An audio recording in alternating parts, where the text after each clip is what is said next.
So we've got this idea now of effectively the quantity of money and money supply, which we still have to build into our model, but at least we've got kind of the backbone for it.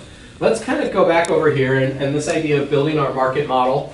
Right, we want to follow the laws of supply and demand, and we've talked a little bit about supply. There's still more to come on supply, on how that actually looks in our model, but we want to talk about money demand now for a moment. So the way the book looks at money demand in this case is it really kind of gives it a very formalized theory, which is actually true. That's how we should look at money demand. I'm going to utilize that formalized theory. We'll give it a definition, but then we're going to actually kind of try to make it a little bit simpler in terms of building the model whenever we have that full model, and kind of thinking about how that changes in our model. So let me just dash this over.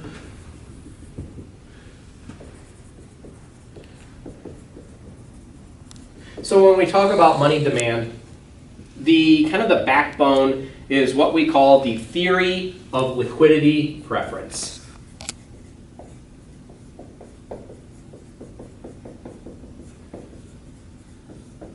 The theory of liquidity preference. And I'll give you the formal sounding definition, and then that'll help us build our model. The theory of liquidity preference states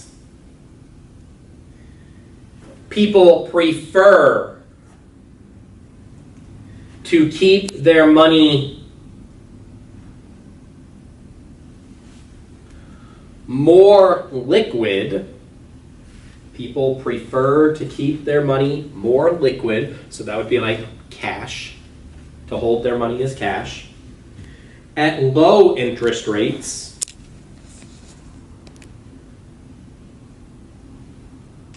and prefer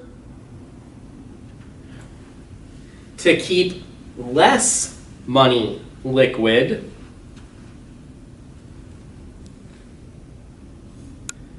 at high interest rates. People prefer to keep more money liquid, more money as cash, at low interest rates, and prefer to keep it less liquid at high interest rates. So, okay, so that really is a kind of a formal sounding definition, but I think the gist of it is going to be kind of obvious. So let's kind of start building out this model. So remember, we said last time that the price of money, again, just kind of a supply and demand looking model here, the price of money was effectively an interest rate. So some R up here for interest rate. Quantity of money still down here, again, just kind of like a supply and demand model. Quantity of money, again, we're measuring M2. So if the interest rate is really, really, really, really high, so it's right way up here, what the theory of liquidity preference is saying that people in society are money demanders. People in society are like, you know what? I don't want to hold my money. I want to put it in the bank account to get that really high interest rate. So I am not going to hold money. I'm gonna get rid of it over there. I'm going to put it away. I don't demand my money right now. If that's the case, the quantity of money they demand right now at this high interest rate is really low. So not demanding much money right now, maybe just enough to get by. The rest of the money they'll put aside, they'll put it in the bank to take advantage of that high interest rate, and then I have a point right there. What if the interest rate was really low? So right, we have some R1, R2. At this really, really, really low interest rate, you're not getting anything from the bank. It may not even be worth your time to go put it in the bank, or even may not be worth your time even to do an electronic transfer on your computer or whatever. You're going to be like, I'll just hold my money as it is. I've got this extra cash. I could go put it in the bank, and if I do, I'll get 0.01%. Not even worth it. I will keep my money on hand. So I am holding more money. I'm keeping it with me as a liquid source, cash, at this low interest rate. So the amount of money I'm holding kind of here at this value, and again, an ordered pair at that low interest rate, R2, 2 points to make a line. I connect these 2 points, and I get the money demand. So while at the root of it, it is that theory of liquidity preference, as you kind of could tell in my story and how I was kind of establishing and building this, I almost think of money demand as kind of like a need for cash to spend. Because that's my assumption of why you would hold cash, is you want to spend it. That'll be kind of helpful going forward. While not perfectly meshing with the definition and everything, I think it generally works. So at really high interest rates, you're going to say, I'm not going to spend as much of my cash right now, I'll put it in the bank.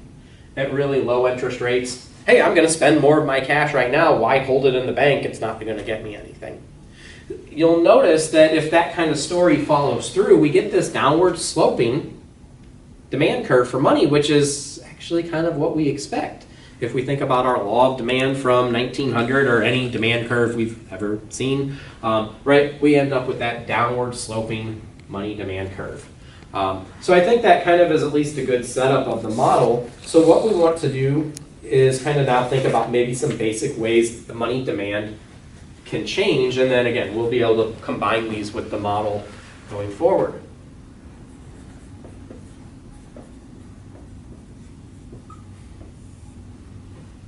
So first of all, we can just take from Econ 1900 our typical demand changes, right? Anytime there's a change in need or desire to spend.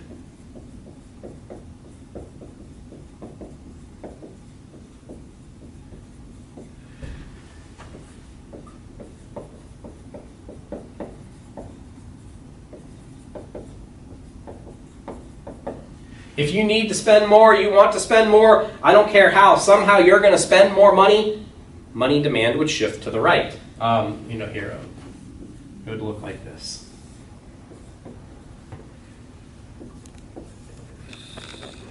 And again, we'll finish these graphs out, maybe, not today. We'll put more on here, probably in our next day's lecture, somewhere along the line. So, right, if you spend more, money demand is going to shift to the right. Conversely, if you spend less, money demand would shift to the left. Now, I want to kind of go through kind of this kind of like idea here, that if we spend more, that's like saying consumption is going up. Sure, those are synonyms with each other. You spend more, consumption goes up, same thing, money demand goes to the right. Well, this is just the GDP component, meaning consumers don't have to be the only spenders in the economy. Firms can spend money. They spend money, they would have a demand for it. The government can spend money. They spend money, they would have a demand for it. So just like consumption is one GDP component, we have to account for any GDP component.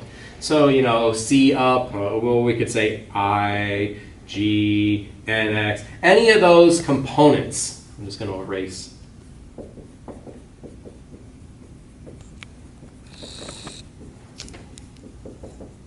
Any of those GDP component spendings go up, money demand goes to the right.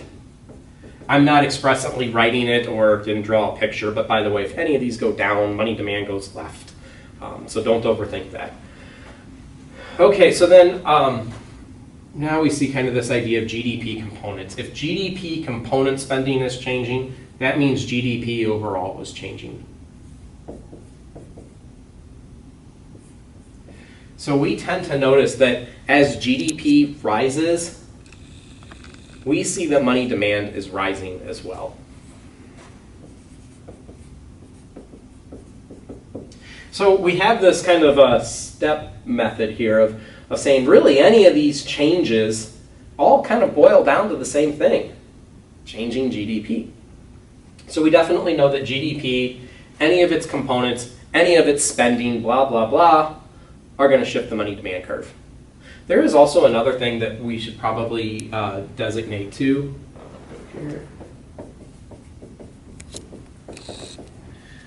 We actually put population as a money demand shifter. More people need more money to buy the same amount of stuff. Again, to get that need, right? If I have a population of 10 people and each person has $10, and that's how much it takes to buy stuff to live. Okay, well, I have money demand in society of of $100 total. 10 people, 10 bucks. What if I get more people? Well, if I get more people, all of a sudden I have people who need money. Again, that definition of demand from 1900. Need more. I haven't said anything about printing more money or doing anything like that. I now have people who are saying, hey, I need money. I need money to spend. Exactly.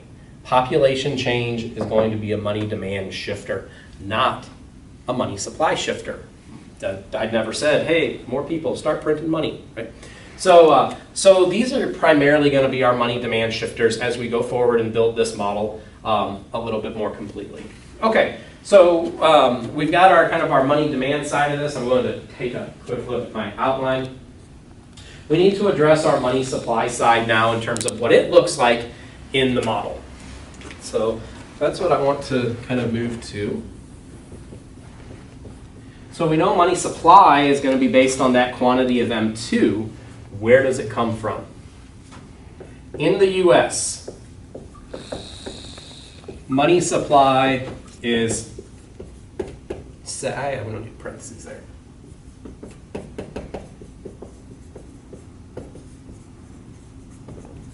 In the United States, money supply is set at some value by the Federal Reserve.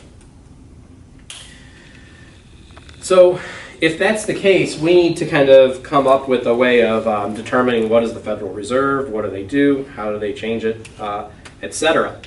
So that's got to be on our agenda. We also want to think about this idea of is set by the Federal Reserve, meaning if I were to kind of graph and model this out, right, here's my quantity of M2, just chuck R up there.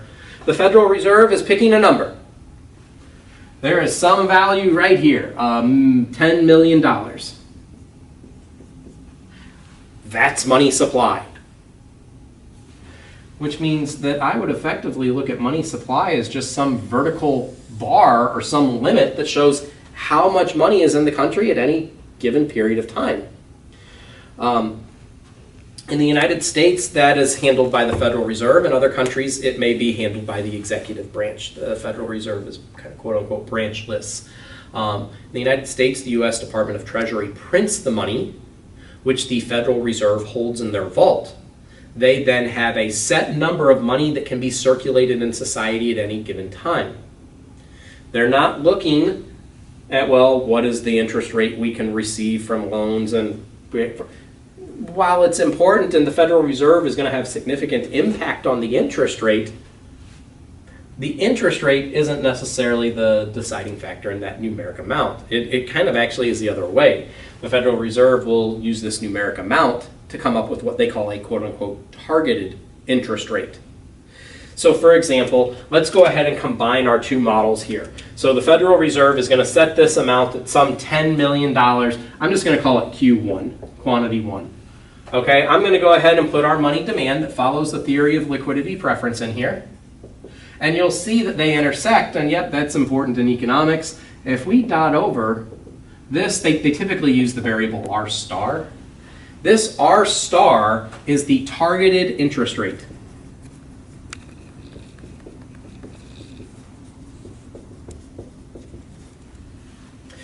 The Federal Reserve kind of works a little backwards with it. They say, okay, we want to, quote unquote, set the interest rate. I use air quotes because they don't do it with like a big gavel or anything, and bam, the interest rate is just there. We want to, quote unquote, set the interest rate at this targeted amount. In order to do that, based on what money demand is, we know that there has to be $10 million in money supply. They can then put $10 million in money supply. It gives us that vertical distance and gives us an intersection at the targeted interest rate.